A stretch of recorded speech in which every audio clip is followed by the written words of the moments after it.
vinnig een afkondiging herhaal, en dit is die 22ste Julie is dit Daniel Smits wat verjaar. So Daniel, veels geluk met daai verjaarsdag. Ons verstaan hoe dit is om klein kindertjies klaar te maak in die oggend, dus ek wil net herhaal, ons daarom vir jou geluk kan sê. Maar weer eens baie welkom aan elkeen, en ons na die woord van die Here toe gaan, en ons lees vanoggend vanuit Matteus 13 vanaf vers 44.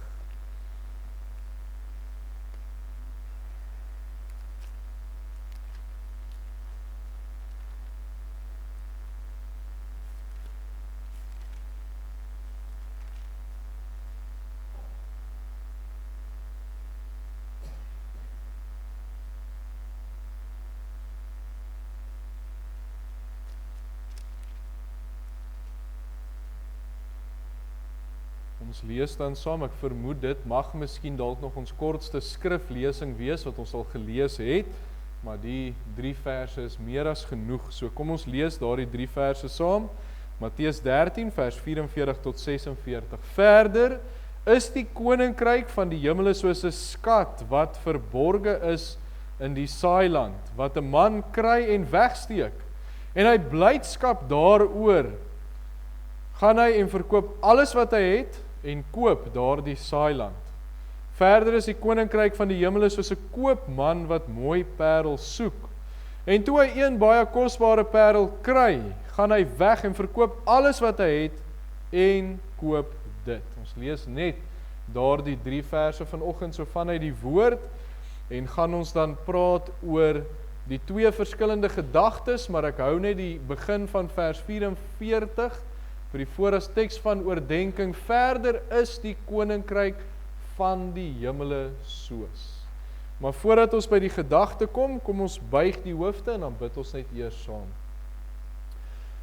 Wonderlike Here, ons is hier vanoggend om U naam groot te maak. U wat die God is van hemel en aarde, Here, U wat dit werd is, dat al die lof, die eer, die aanbidding van die ganse aarde U kan toekom. Here, en tog, terwyl U so groot, en so is, Here, dat ons gedagtes U nie kan begryp nie, is U so nou betrokke met elkeen van ons, is U daar in ons lewens, is U daar waar ons beweeg in die natuur, en ons sien U werking, dag na dag. Here, en daarom sê ons net vir U dankie, dat U 'n bemoeienis maak met ons. Here, en so ook vanoggend, Here, U sê vir ons dat U teenwoordig is waar U kinders by mekaar kom, en ons maak staat op daardie belofte. Ons maak staat vanoggend op U teenwoordigheid. Here, ons dink aan daardie woorde in die Bybel wat sê, as U nie daar is nie, te vergeefs die wat aan die huis bou. Here, en so, ons het U nodig. U is vanoggend ons gasheer, Here. U is die een wat vir ons die woord gee. U is alles wat ons nodig het in hierdie oggend, Here, en daarom bid ons, dat U woord sal uitgaan in waarheid, dat U Gees sal vaardig wees, en dat U Gees hierdie woord in ons harte sal vasmaak. Here, en dank ons U, Here, ook vir U woord. Here, en U woord is so vol rykdom, U woord is so vol waarhede, Here, selfs een vers wat ons net kan oopbreek en sien, hoe U waarhede daar uitkom. Here, maar bid ons ook, dat U vir ons getrou sal hou aan U woord. Here, dat ons nie daarvan sal afwyk nie, nie links of regs afwyk nie, maar by U woord bly. En dank ons U, Here, dat ons U woord het, as 'n riglyn, as 'n lamp vir ons voet, en 'n lig vir ons pad. En so bid ons, dat U woord vanoggend die ereplek sal inneem. Saam met dit, Here, dank ons U, dat U ook die hoorder van gebed is, en U vir ons die opdrag gee, dat ons met vrymoedigheid tot U troon van genade moet kom, en doen ons dit, Here, ons het dinge wat ons na U toe bring, want sonder ons kan ons weer eens, kan ons nie voortgaan nie, en so bid ons vir ons gemeente, Here. Ons bid dat U ons gemeente sal rig en sal lei, ons bid dat U ons gemeente sal gebruik vir die uitbreiding van die koninkryk, en ons bid, Here, dat U ons gemeente sal laat groei, en sal vooruit beweeg. Ons dankie ook, Here, vir elkeen wat hier is vanoggend. Baie keer dink ons dis toevallig, Here, maar dan dink ons aan die woord wat sê, U rig ons voetstappe. En weet ons, Here, U het vanoggend hier met ons 'n goddelike afspraak. Ons bid, Here, dat U daardie afspraak, dat U woord sal uitgaan en dat ons sal doen wat U van ons verwag. Maar dankie Here vir elkeen wat vanoggend hier is. Dankie ook dat ons kan deel wees van die liggaam van Christus, dat ons kan inbeweeg saam met ander kinders van die Here en met dieselfde gedagte, Here, U kan dien en U kan loof en U kan prys. Here, ons wil ook so vanoggend kom bid vir die name op ons gebedslys. Here, U ken elke naam, U ken elke situasie en U kan ingryp en daarom bring ons hulle na U toe en bid dat U met hulle sal wees. Here, maar kan ons ook nie nalat om dankie te sê nie, Here. Baie keer bid ons en ons vertrou, maar dan kom ons nie by die dankie uit nie. En vanoggend wil ons ook dankie sê, Here. Die name wat van die gebedslys afkom, Dominee Johnny Minnie met wie dit beter gaan, Here, ons loof U daarvoor. Tannie Velien, Here, wat weer hier is en wat voortgaan en sê, sy voel dit nie meer nie. Ons dankie, Here, dat U ook elke tree met haar was. Here, en so wil ons ook dankie sê, waar die visfabrieke en die vissermanne ook op hierdie lys is, en waar ons hoor dat dit daar ook beter gaan en daar nuwe kwotas was, dank ons U, Here, dat U ook daardie weer oopgemaak het. Here, ons kan nie ophou om net vir U dankie te sê, vir alles wat U vir ons doen, Here, en so dra ons hierdie dag aan U op, ons dra hierdie diens aan U op, en ons rig ons oë op U, en ons is wagtend op U woord. Ons dankie, ons bid dit in die naam van Jesus Christus, ons koning en ons verlosser. Amen. Ons tema dan vanoggend, die gedagte wat ek met U gaan deel, gaan oor die kosbare koninkryk. En hier in Matteus 13 is die Here Jesus self aan die woord, en ons weet wanneer die Here Jesus praat, is dit die Here Jesus wat deel is van die drie-eenheid. Hy is waarlik God, en daarom is hierdie woorde van die almagtige God, en daarom is hierdie woorde, selfs net 3 verse, so uiters belangrik. En in hierdie 3 verse kort gedeeltetjie kry ons 2 gelykenisse wat die Here Jesus self deel. En hierdie 2 gelykenisse het baie diepte, het baie wat die Here Jesus wil oordra in hierdie 3 verse. Nou net so vinnig, ons het, ek dink so 2 of 3 Sondae terug gepraat oor die gelykenis van die onregverdige regter, en ek wil net weer so vinnig noem, hoekom het die Here Jesus gelykenisse gebruik? Weereens, ons weet, as die Here Jesus praat, is dit so met 'n rede. En hy gee die rede, hy sê in Matteus 13, so net so bietjie vroeër in die gedeelte, kom die disippels na hom toe, en hulle vra vir hom, waarom spreek U deur gelykenisse? En nou gaan ek net so vir U sy antwoord lees. Toe antwoord hy en sê vir hulle, omdat dit aan julle gegee is, om die verborgenhede van die koninkryk van die hemele te ken, maar aan hulle is dit nie gegee nie, want hy wat het, aan hom sal gegee word, en hy sal oorvloed hê, maar hy wat nie het nie, van hom sal weggeneem word ook wat hy het.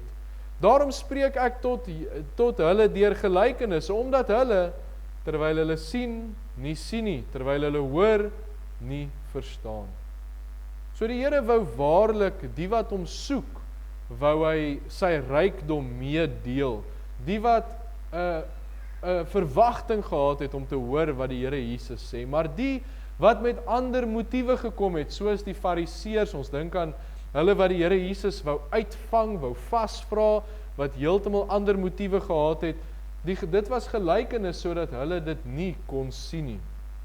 En daarom party gelykenisse, dan verduidelik die Here Jesus self, en dis nou soos die onregverdige regter, wat daar sommer staan, die gelykenis is met die oog op, dat 'n mens moet bid en nie moedeloos word nie. So partykeer is daar verduideliking, ander kere moet 'n mens gaan delf, gaan soek, wat beteken dit? En so het die Here dan hierdie gelykenisse gedeel, 2 gelykenisse, die een van die versteekte skat, en dan die een van die baie kosbare parel. En albei hierdie gelykenisse dra die gedagte van die koninkryk van die hemele. Die koninkryk van die hemele. Nou wat is die koninkryk van die hemele? Dit is nie 'n letterlike koninkryk nie, maar dit wys op wedergeboorte. Dit wys op redding. Dit wys tot saligmakende geloof wat mense deel maak van hierdie koninkryk.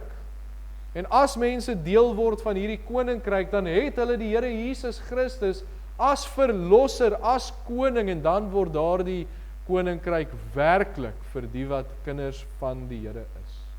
Filippense 3 vers 20 verduidelik dit so, hy sê, want ons burgerskap is in die hemele. So dis die koninkryk van die hemel, ons burgerskap is daar, ons koning is daar, en dan sê die res van die vers, van waar ons ook as verlosser verwag die Here Jesus Christus. So wanneer die Bybel praat van die koninkryk van die hemele, dan praat hy van die wat in Christus deel van hierdie koninkryk is, met die Here Jesus as koning. En nou kom hierdie twee gelykenisse en dit deel vir ons waarhede oor hierdie koninkryk. Dit deel vir ons die kosbaarheid daarvan. En daarom praat ons ook vanoggend oor die kosbare koninkryk. Want dis 'n gedagte wat daarin oorgedra word. Nou hierdie twee gelykenisse leer dan vir ons waarhede van hierdie koninkryk. Die kosbaarheid daarvan, en hy begin by die gelykenis, hy sê, daar is 'n man wat in 'n saai land werk. Nou hy kon die werker gewees het, hy kon maar net daar gewees het, wat miskien die grond bewerk, maar hy vind dan daar in die grond, vind hy hierdie skat. Nou ons dink dis vreemd, dit gaan nou nie sommer met ons gebeur nie, maar in daardie tyd was dit eintlik iets algemeen gewees, want omdat daar nie banke en sulke dinge in daardie tyd was nie, het baie mense hulle skatte weggesteek, begrawe. Dit wat hulle vir hulle kosbaar was, het hulle miskien weggesteek. So hierdie skat is daar in die grond, maar die verskil kom in. Toe hy hierdie skat kry, toe is dit soveel werd, dat hy dit bære, hy sit dit terug. En hy verkoop alles wat hy het, om hierdie stuk grond te koop, sodat dit aan hom behoort. Nou dit maak dit vir ons net so bietjie meer interessant, want die wet in daardie tyd was gewees, dat as jy iets kry buite, en nou dink ek aan die kinders wat sê, optelgoed is vatgoed, dit was amper so gewees, as jy iets buite kry, en jy tel dit op, dan is dit joune, volgens die wet kan jy sê, maar dis myne, ek het dit gevind. Maar hierdie man gaan so ver, hy maak seker, hy koop ook die grond, sodat as iemand hom vra, kan hy sê, die skat is op my grond gekry. En dit wys weer eens net vir ons die waarde daarvan, die kosbaarheid daarvan, dat hy so ver gaan, om selfs die land te koop. Dan die tweede gelykenis, die een van die kosbare parel. Nou hier is die persoon heeltemal anders, want hy is 'n koopman, en hy is iemand wat handel met hierdie tipe goed, en in daardie tyd was parels een van die kosbaarste besittings, die diersaamste besittings wat 'n mens kon hê. As ek dit nou moet vergelyk, sal ek amper sê, dis soos die ekwivalent van diamante vandag, so tipe iets wat baie kosbaar was. En hierdie koopman het dan rondgegaan, en hy het parels gesoek, en hy het dit gekoop, en hy het dit dan verkoop teen 'n wins, en die goed het natuurlik ook opgegaan in waarde. So toe kom hierdie man nou af op 'n parel, een parel, wat so kosbaar is, hy verkoop alles wat hy het, om hierdie een parel te koop. Nou vir die besigheidsmanne vandag klink dit seker nou nie baie goed om al jou finansies in een ding te sit nie, maar hy sê, hierdie ding is so kosbaar, dat hy alles wat hy het in hierdie een belegging sal insit. Nou die waarhede wat hierdeur oorgedra word, deur hierdie twee gelykenisse, gaan oor die koninkryk van die hemele. Dit gaan daaroor om deel te word van dit wat ons vroeër oor gepraat het. Daarom kyk ons vanoggend na hierdie gelykenis, want alhoewel die storie deel van die gelykenis is, en dit vir die mense algemeen in daardie tyd was, en hulle kon baie dinge daardeur leer, is die lesse vir ons tydloos. Dis nog net so relevant vandag, soos in daardie tyd. Baie mense bevraagteken mos, maar is die Bybel werklik nog geskryf vir 'n tyd soos vandag? Maar ons weet, dit is. Die Bybel bly relevant. Die Bybel bly die realiteit wat ons nodig het. Die realiteit vir elke persoon wat na Christus toe kom, die realiteit vir elke kind van die Here dag en nag, want ons lewe in die koninkryk van die hemel. Ons lewe met Christus as koning wat oor ons regeer. So daarom is dit so belangrik dat ons verstaan, maar wat het die Here Jesus oorgedra met hierdie twee gelykenisse? Wat was sy gedagte? So ons kyk na die twee gelykenisse, ons kyk na die waarhede, en dan sal ons besef, watter kosbare koninkryk is dit wat die Here Jesus oorleer. Nou die heel eerste gedagte wat ons vanoggend oor gaan praat en wat ek met u gaan deel, is die koninkryk se waarde is sonder maat. Ons lees daar in die twee verskillende verse, 44 sê soos 'n skat, vers 46 sê 'n baie kosbare parel. So die een ding wat ons dadelik raak sien as ons hierdie koninkryk vergelyk met 'n skat en 'n baie kosbare parel, is daar was eintlik nie waarde gewees om hieraan te koppel nie. Die Engelse sou nou sê dis priceless. Daar is geen waarde nie.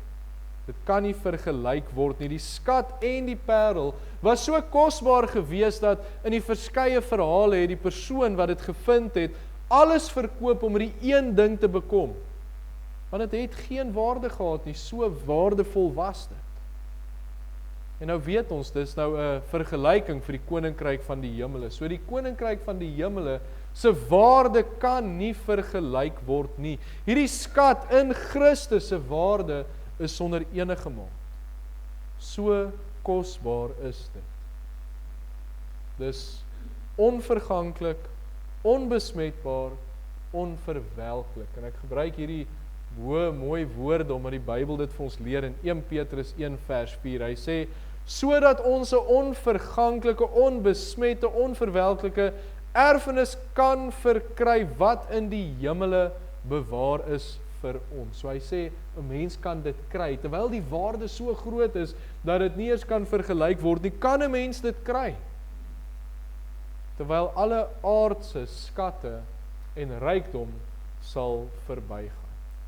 Ja, mens kry mooi dierhuise, maar die natuur vat dit ook terug as 'n mens dit los. Ja, mens kry mooi motors, maar die roes gaan dit ook uiteindelik vat. En so al die menslike goed wat mens kry, dit gaan verby, rykdom gaan verby. Menslike begeertes sal verbygaan. 10 jaar terug het ek heeltemal vir iets anders gewens as wat ek nou doen. Dit gaan verby, maar die koninkryk van die hemele sal nie verbygaan nie. Dit is ewig, dit staan vas van nou af tot in ewigheid. En daarom is dit so waardevol. Kan nie verbygaan nie. So die skat is dan verkrygbaar en dis vir ons 'n mooi gedeelte, 'n mooi gedagte om aan te dink is, hierdie ding wat so groot is, wat sonder waarde is, wat duurder is as enigiets wat ons kan aandink, kan enige mens kry. Want hierdie skat is 'n sondaar, 'n nietige sondaar, wat ryk kan word tot in ewigheid. Hierdie skat wat alle menslike kennis oortref. Want dink aan, hierdie tydelike goed wat ek genoem het, dit bring vreugde. Maar dis alles tydelik. Tydelike vreugde. Ek's vandag bly, môre stres ek weer wanneer die roes gaan daai kar kom haal of die soutlig gaan daai mure weer vuil maak. Maar hierdie skat, dit bring ewige vreugde. Dit bring ewige vrede. Hierdie skat strek soveel verder as net hierdie lewe. Nou ons weet, ons ken die gedagte van die dag wat ek doodgaan, kan ek niks saam met my vat nie. Al die goed wat ek by mekaar gemaak het, hierdie koninkryk strek net tot by die graf en daar stop dit. Maar dit wat die Here vir ons wil gee, strek tot in die ewigheid. Dis die ewige lewe. Jesaja 9 vers 5 en 6, en nou ken ons die vers, ons hoor dit baie keer hier oor Kersfees, want 'n kind is vir ons gebore, 'n seun is aan ons gegee, die heerskappy is op sy skouer, hy word genoem wonderbaar, van sterke God, ewige Vader, vredevors, tot vermeerdering van heerskappy, tot vrede, sonder einde, op die troon van Dawid en oor sy koninkryk, om dit te bevestig, dit te versterk, deur reg en deur geregtigheid, van nou af tot in ewigheid. Die ywer van die Here van die leerskare sal dit doen. So hierdie ewige koninkryk, wat sonder waarde is, bevat verlossing, dit bevat liefde, dit bevat vergifnis, goedheid, vreugde, vrede, en op die einde van die dag die ewige lewe. Alles wat werklik sonder maat is. En dit kry mens verniet by die Here. Die kosbaarste skat wat 'n mens ooit kan besit, is die ewige lewe in Christus. En 'n persoon kan dit ervaar. En dit bring ons by ons volgende gedagte, dat die koninkryk is persoonlik van aard. Ons lees vers 44, wat 'n man kry. Vers 45, 'n koopman wat mooi parels soek. Nou die woorde wat die Here Jesus hier gebruik, moet ons natuurlik baie op fokus en ons moet stip daarop let. Ons weet as die Here praat is dit belangrik en ons weet elke komma, elke jota, elke titel staan daar is deur die Here geïnspireer. En iets wat ons hier oplet is die Here gebruik elke keer 'n individu. Hy gebruik nie 'n groep mense nie, hy sê 'n man of 'n koopman. Dis so vir 'n rede gewees. Want die koninkryk van die hemele of wedergeboorte of redding of saligmakende geloof is vir 'n individu, dis vir 'n persoon. En nou vat ons net weer vir 'n oomblik terug, ons dink aan daar waar hulle was, terwyl die Here Jesus hierdie boodskap oordra, terwyl hy met die mense praat. Nou hy preek basies vir die Jode. Hulle het gedink, hulle verlossing lê in die feit dat hulle deel is van hierdie groep mense. Hulle is deel van die Jode. Hulle is deel van Israel. Hulle is in die koninkryk van die Messias. En die Here Jesus kom wys vir hulle deur hierdie verse, hierdie sleutel wat ons vind. Dis vir individue. Hierdie skat wat 'n mens kry is vir persone om te ontvang. Die man in die saailand wat die verborgde skat vir homself kry. Die koopman wat die kosbare parel kry en dit vir homself koop. Baie duidelik, dis vir 'n persoon. Dis nie vir 'n groep mense soos die Jode gedink het nie. Romeine 9 vers 6. Maar ek sê dit nie die woord van God verval het nie, want hulle is nie almal Israel wat uit Israel uit is nie. So dit het nie gegaan oor wie uiterlik Jode was en daardeur die Here gedien het nie. Dit het gegaan oor innerlik. Is ek 'n kind van die Here? Dien ek werklik die Here soos wat hy verwag? So hierdie skat is persoonlik ontvang. En dis eintlik wonderlik dat ek dit kan kry. Die Here bied hierdie redding vir enige iemand, enige individu aan. As ek gered is, wederbaar is, dan ervaar ek dit persoonlik. Ek ervaar die seën wat die Here vir my het, persoonlik. Nou vandag is dit algemeen, net soos in daardie tyd dat mense dink groepe gaan hemel toe. Ek is lid van die kerk, 'n mens hoor dit baie, ek is lid van hierdie kerk, lid van daai kerk, ek is 'n kind van die Here. Omdat ek deel is van 'n groep mense, omdat hierdie kinders deel van 'n familie is wat kerkgaande mense is, wat ook al die geval is, die waarheid is, die dag as ek voor die Here staan ek alleen. Ek gaan voor die Here staan. Die Here handel met my persoonlik en dan gaan dit oor, het jy 'n besluit vir die Here gemaak? Die dag toe hy vir jou redding aanbied, die dag toe hy daar is en sê, wil jou van jou sonde vergewe, het jy vir hom gesê, ja Here. Dit maak nie saak waar ek kerk gaan, of ek gedoop is, of ek gekatkeseer is, of ek lid is van 'n kerk nie, dit maak nie saak nie, dit maak saak, ken ek die Here Jesus as my persoonlike verlosser, en ervaar ek die vrug daarvan. Dan seën die Here my persoonlik, en dis weer eens die wonderlike deel, die Here vorm 'n verhouding met my. Gaan praat bietjie met van die ander gelowe, en ek kom agter, dis al hoe meer en meer moslems in die dorp, gaan gesels met hulle. Daar's nie 'n persoonlike verhouding tussen hulle en die Here nie, dis weer eens 'n groepverband. God is God oor almal, maar nou kom ons en ons sien in die woord en ons lees en ons sien, maar die Here het 'n persoonlike verhouding met elkeen van ons. Dis nie net 'n geloof nie, dis 'n verhouding wat ek het met my, waar ek persoonlik in die Here met hierdie verhouding is. Die Here is lief vir my en ek ervaar sy liefde. Hy's daar vir my, hy seën my. En hoe wonderlik is dit nie om te kan sê. Die vraag is ek al in daardie verhouding? Het ek dit al persoonlik beleef? Want as ek dit beleef het, sal ek weet wat ware blydskap is. En dit bring ons by ons volgende gedagte, en dit is die bron van ware vreugde, ware blydskap is net deur die koninkryk. Die koninkryk is die bron van ware blydskap. Vers 44, en uit blydskap daaroor het hy gaan hy en verkoop alles wat hy het, en dan vers 46, gaan hy weg en verkoop alles wat hy het. Nou die volgende wat ons hier raak sien, in hierdie gelykenisse is die blydskap, die geluk wat ervaar word, toe hulle hierdie skat vind. Met die skat sê dit, blydskap, gaan hy en verkoop alles, en omdat die koopman met die parels presies dieselfde gehandel het, kan ons aanneem dat hy dieselfde ervaring gehad het. Daar is blydskap. Die Here Jesus maak dit duidelik, en dis iets wat in hierdie konteks spesifiek eintlik opmerklik is. Want die Here Jesus verstaan hoe die mens werk. Die Here Jesus verstaan hoe ons aan mekaar gesit is. Hy verstaan hoe werk ons gedagtes, hoe werk ons emosies, en iets wat enige mens op hierdie aarde wil wees, is gelukkig. Ons wil blydskap ervaar. En die Here weet dit, hy het ons gemaak.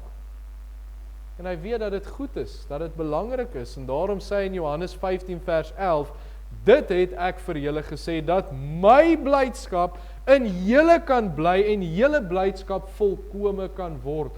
Nou die Grieks is eintlik baie mooi hier, dit beteken volgemaak word. Julle blydskap word volgemaak. So die Here Jesus verstaan, en hy sê die persoon wat die koninkryk van die hemele ontvang, wie deel daarvan word, sal geluk ervaar. Ware blydskap. Die enigste ware blydskap wat ewig is. Waar menslike dinge tydelik gelukkig maak, ons weet dit, maak die Here mens ewig gelukkig. Ware geluk, ware vreugde. Nou, wat 'n persoon wil nie gelukkig wees? Wie wil nie bly wees en opstaan met 'n lied in die hart nie? Dis 'n basiese begeerte van mense op aarde, en dis hoekom mense vandag so goed najaag. Dis hoekom mense hulle dood werk net vir 'n bietjie geld. Want hulle dink daai bietjie geld gaan vir hulle geluk bring. Dis hoekom die winkels altyd vol is. Mense dink die een dingetjie wat ek gaan koop, dit gaan my gelukkig maak. Dis hoekom daar soveel mense in die aande is wat drink en in kroë is en kuier, want hulle dink hierdie ding, dit gaan my gelukkig maak. Maar gaan vra die volgende oggend, klop hulle bietjie 5 uur wakker en vra hulle hoe voel hulle dan? Daai persoon wat lekker gekoop het Saterdag, vra Sondag vir hulle, hoe voel jy nou dat jou bank leeg is? Dis als tydelik. Maar die Here gee ware geluk. Hy weet wat mens gelukkig maak, en daarom gee hy vir ons blydskap. Iets wat die wêreld nie kan bied nie. Hulle kan sê, hier's ware blydskap, koop die ding, doen dit, gaan hiernatoe, maar dis alles net tydelik. Selfs die natuur, ons put baie vreugde uit die natuur, maar ek kan waarlik vir u sê, ek het 6,5 jaar in Oos-London gebly, en nou al so 4 jaar hierso, en die see is verskriklik mooi die eerste paar jaar, daarna vergeet mens partykeer om vir hom te kyk. Dan het nie dieselfde effek as wat dit vroeër gehad het. Dis net die Here wat ware blydskap kan gee. En blydskap is self so belangrik dat die woord dit gelykstel met geregtigheid en vrede. Romeine 14 vers 17, want die koninkryk van God is nie spys en drank nie, maar geregtigheid en vrede en blydskap in die Heilige Gees. So daarom nog iets waarvoor ons kan juig. As ons deel word van hierdie koninkryk van die hemel, as ons kinders van die Here is, dan ervaar ons 'n blydskap wat die wêreld nie kan ervaar. Ware blydskap. Maar hoe kry 'n mens dit? Die koninkryk van die hemel. Ons het nou baie gedagtes hieroor gedeel, maar as ons na die volgende gedagte kyk, dan sien ons, die koninkryk word op verskillende maniere gevind. En ons sien dit in vers 44, want 'n man kry en wegsteek. Vers 45 sê, soos 'n koopman wat mooi parels soek. Nou in die twee gelykenisse is daar baie ooreenstemming. In al twee gevalle is dit 'n persoon in 'n individu. In al twee gevalle is dit van groot waarde, en hulle weet nie wat dit werd is nie, so baie is dit. In al twee gevalle is hierdie twee persone bereid om alles op te gee. Maar die verskil wat ons raak sien is, hoe kry hulle dit? Die eerste man kom toevallig daarop af. Hy is net besig om daar in die land te werk en te skoffel en te grou, en hy kom toevallig af op hierdie groot skat. Maar die koopman was weer anders geweest. Hy het gesoek. Hy het gesoek na kosbare parels, en toe kry hy uiteindelik hierdie een wat so baie werd is. En so is dit met die koninkryk van die hemel. Die eerste man het nie gesoek vir dit nie, maar hy het dit gekry. Besig met sy daaglikse roetine, besig met landbou, besig miskien om die land te ploeg en daar vind hy die skat, sonder om daarvoor te soek. En so vind sommige mense die koninkryk van die hemel, sonder om daarvoor te soek. Dink aan die Samaritaanse vrou, sy is 'n goeie voorbeeld daarvan. Sy het 'n soeke na iets gehad, maar sy het nie gesoek na die koninkryk nie. En sy gaan daai dag na die put toe, sy gaan water kry, en daar vind sy die Here Jesus Christus. Nou ons gebruik die woord toevallig, maar ons weet eintlik, dis nie per toeval nie, dit was 'n hemelse, goddelike afspraak gewees, maar sy het dit nie gesoek nie. Maar dan soos die koopman wat gesoek het daarvoor, is daar mense in die Bybel wat soek. Die hofdienaar van Ethiopië in Handelinge 8, hy soek na die antwoord. Cornelius in Handelinge 10, wat duidelik gesoek het na die koninkryk van die hemele. Dink aan Nikodemus in Johannes 3, wat na die Here Jesus toe kom en vra, maar hoe? Hoe kry ek dit? So die koninkryk van die hemele word op verskillende maniere gevind. En ek seker as ons vandag nou hier elkeen 'n beurt gee, en ons moet getuig, en sê, hoe het ons by die Here uitgekom, dan gaan ons baie verskillende verhale hoor. Dink aan die challenge koerantjies wat ons uitdeel, wat net getuienisse is. Baie verskillende verhale. Soos ek byvoorbeeld, sal dit seker maar met Paulus vergelyk, godsdienstig groot geword, nie enigstens daarna gesoek nie, gedink ek is reg, en tot die Here eendag 'n boodskap oor my pad gestuur het, en vir my gewys het, maar ek is nie reg nie, ek moet reg maak. So daar's mense wat dit toevallig kry, en dan staan weer mense wat dit soek, waarvan ons al baie getuienisse gehoor het, wat wil weet, maar wat sê die Bybel, waartoe gaan ek, wat is die einde van hierdie lewe, en hulle ondersoek die skrif, en hulle soek preke daaroor, en hulle soek stof daaroor, en hulle kom uiteindelik by die waarheid uit. Ek het nou so rukkie terug 'n mooi verhaal gekyk van 'n wetenskaplike, een van hierdie slim manne, wil sê, hoe werk die wêreld, en hoe vorm alles in mekaar, en net gesê, dis onmoontlik dat daar uit gas uit orde kan kom, dit kan nie so wees nie. En hy vind toe die Here, want toe besef hy, maar die enigste manier wat dit kan gebeur, wat die aarde kan ontstaan het, is deur, hy noem dit nou godly design. Wetenskaplike wat soek vir die antwoorde, en hy vind die Here. Maar die wonderlike ding is, die Here handel met ons persoonlik. Dit maak nie saak hoe ons by hierdie skat uitkom nie, solank ons dit vind.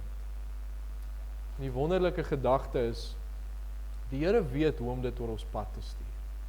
Die Here weet wanneer dit moet gebeur, of dit toevallig moet gebeur, en of dit 'n antwoord op 'n soeke is, maar ek moet seker maak, ek het die koninkryk van die hemele gevind. Nou waar dit anders is as die wêreld, wil ek ook net noem, is die wêreld sê alle paaie lei na Rome, alle godsdienste, alle gelowe kom uiteindelik by God uit, dit is nie waar nie. 'n Moslem sê nou 2 weke terug vir my, ons dien mos dieselfde God, sê ek vir hom nie, ons doen nie, want die Here Jesus Christus is deel van die drie eenheid, as hulle hom ontken, ontken hulle God in sy geheel. Johannes 14 vers 6, Jesus antwoord hom, ek is die weg en die waarheid en die lewe. Niemand kom na die Vader behalwe deur my. Ons moet Christus vind. Maak nie saak hoe ons hom vind nie, maar ons moet hom vind. En so kom die Here en hy stuur die keuse, hy stuur die gedagte oor almal se pad. Ons moet Jesus vind, ons moet die koninkryk van die hemele vind. Maar dan is daar uiteindelik 'n koste. En dit is ons laaste gedagte vanoggend, en dit is, die koninkryk het 'n hoë koste. Matteus 13 vers 44 sê, en uit blydskap daaroor gaan hy verkoop alles wat hy het, om uiteindelik die skat te verkry. En vers 46, gaan hy weg en verkoop alles wat hy het. Nou hierdie is sekerlik die hoogtepunt van die gelykenis, want dit is letterlik die antwoord op, hoe kry mens die koninkryk? Wat is die koste daarvan? Wat moet ek doen? Die man in die veld en die koopman verkoop alles om die skat en die parel te ontvang. Nou die Here Jesus leer nie, die koninkryk kan gekoop word nie. Dit kan nie, ons weet dit. Daar's niks wat ons menslik kan doen om wedergebore te word nie. Ons kan dit nie koop nie, ons kan dit nie deur werke doen nie. Die woord leer dit vir ons. Die prys is klaar betaal. Toe die Here Jesus aan die kruis hang, en hy sê, tetelestai, dit is volbring, die prys is betaal. Dit is 'n geskenk, die ewige lewe is 'n gratis geskenk wat mense deur geloof ontvang. Efesiërs 2 leer dit baie duidelik vir ons. Maar om te sê, Dit word deur geloof ontvang. Beteken nie net ek glo en ek stem saam met 'n sekere feite nie. Dis ook nie net 'n sekere ding wat ek doen, soos ek steek my hand of ek gaan vorentoe nie. Geloof is om totaal en al my vertroue op die Here te plaas en sê, Here, help my, vergewe my. U is die enigste een wat kan. Dis wat ware geloof is, en dit is 'n oorgawe. 'n Totale oorgawe aan die persoon en die werk van Christus, om hom alleen te vertrou. En dis hoekom ons sê dit het 'n hoë koste, want hoe maklik is dit om 'n totale oorgawe te maak, om te sê, hier is ek, totaal en al, ek is onder u beheer. Dis nie maklik nie, dis 'n hoë koste. Waar Christus die plek ingeneem het van die sondaar toe aan die kruis gehang het. En Christus sê, hier is verlossing, hier is vergifnis, kom haal dit by my. Dis wat die Here bied. So daar's 'n prys om te bereken by redding. Almal wat gered is, wat wedergebore is, moes dit doen. Hulle moes daai stap neem voor hulle wedergebore word om te sê, is ek bereid? Nou die woord leer dit vir ons, Lukas 14 vers 28 tot 32, hy sê, want wie van julle wat 'n toring wil bou, gaan nie eers sit en die koste bereken of hy die middele het om dit uit te voer nie. Sodat as hy die fondament gelê het en nie in staat is om dit te voltooi nie, almal wat dit sien, nie miskien met hom sal begin spot nie. En sê, hierdie man het begin bou en kon nie klaar kry nie. Watter koning wat optrek teen 'n ander koning slag te lewer, gaan nie eers sit en beraadslag, of hy in staat is om met 10.000 een te ontmoet, wat met 20.000 teen hom kom nie. Anders stuur hy 'n gesandskap as die ander een nog ver is, en vra vredesvoorwaardes. Nou hierdie gaan nou nie oor, ons moet baie slim werk met ons finansies en al die goed nie, ons weet ons is rentmeesters, maar hierdie gaan spesifiek oor bereken die koste vir geloof. Lukas 14, Matteus 16, en ek sê dit in my eie woorde, hy sê, wie my liewer het as enige iemand anders, sal sy kruis opneem en hy sal gered word. Lukas 9 vers 23, hy sê vir almal, as iemand agter my aan wil kom, moet hy homself verloon, sy kruis elke dag opneem en my volg. Nou wat dit beteken, ek dink ek het al hieroor gepreek, so ek gaan dit net vinnig noem. Wat dit beteken is, om myself te verloon beteken, Jesus kom eerste, ek kom tweede, so eenvoudig soos dit. Sy wil is bo my wil. En dan om my kruis op te neem beteken ek gee alles aan hom, dit maak nie saak wat gebeur nie, ek gee oorgawe ten spyte van wat met my kan gebeur. Al word ek ook vervolg. Steeds as ek oorgegee, en dan moet ek hom volg. Dan moet my lewe verander sodat ek in die voetstappe en die woorde van die Here Jesus leef. Dan moet ek hom volg. So dis die koste wat bereken moet word. Is ek bereid om myself oor te gee aan die Here Jesus? Is ek bereid om sy wil bo my wil te stel? Te sê, Here, al wil ek nie, al het ek al hierdie goed in my lewe wat ek graag wil doen, die goedjies waarmee ek besig is ek bereid om te sê, Here, alles kom tweede, U kom eerste. Ek moet die koste bereken. En daarmee sluit ek dan af. Hierdie gedagtes oor die kosbare koninkryk, wat so kosbaar is, dat 'n mens die waarde nie eers kan bereken. En tog kom gee die Here dit persoonlik vir elkeen, met daai persoonlike verhouding met hom, waar hy vir my 'n ware blydskap gee, waar ek nader aan die Here beweeg. En daar's 'n koste om te bereken. Daar is 'n koste om te bereken. Nou is dit vir ons een van twee maniere wat ons dit nou benader. Of ons kan sê, ek is gered. Ek het hierdie stap geneem, en wat 'n wonderlike skat het die Here nie vir my gegee nie. Dit gaan my verstand te bowe, en ek kan net aanhou vir die Here dankie sê vir die lewe wat hy vir my gegee het, dat ek onder sy heerskappy kan wees, dat hy my koning kan wees. Net totale dankbaarheid, dis die een kant, maar die ander kant, as ek sê, het ek hierdie skat? Is ek gered? Is ek waarlik 'n kind van die Here? Dan moet ek die koste bereken en vra, sal ek myself oorgee aan die Here? En dan moet ek dit doen. Vir die Here gaan sê, vergewe my sonde, hier is ek, neem my, maak my u kind. en om vertrou dat hy daai skat vir u gee. En hy sal, Johannes 1 vers 12, maar almal wat hom aangeneem het, aan hulle het hy mag gegee, om kinders van God te word, aan hulle wat in sy naam glo. So daarom moet ons seker maak vanoggend, ons is deel van hierdie koninkryk. Ons staan nie aan die buitekant en hoop om deel te wees nie, maar ons is deel van hierdie koninkryk. Seker maak ons het hierdie skat ontvang wat sonder waarde is. En die Here bied dit aan met oop arms. Ons moet dit net ontvang. Maak seker, die Here is die koning van die lewe. Hy sit op die troon van die hart en hy is deel van hierdie kosbare koninkryk. Amen. Ons buig die hoofde en dan bid ons net saam. Hemelse Vader, dit is een van daardie oggende wat ons eintlik nie die woorde het om vir u te kom dankie sê. En Here, as ons maar net kyk, hoe kosbaar dit is, Here, wat u aan die kruis voorbetaal het. Waar u moes gebore word, leef, sterf, opstaan uit die dood uit, opvaar na die hemel en sit aan die regterhand van God om vir ons te sê, hier is die ewige lewe.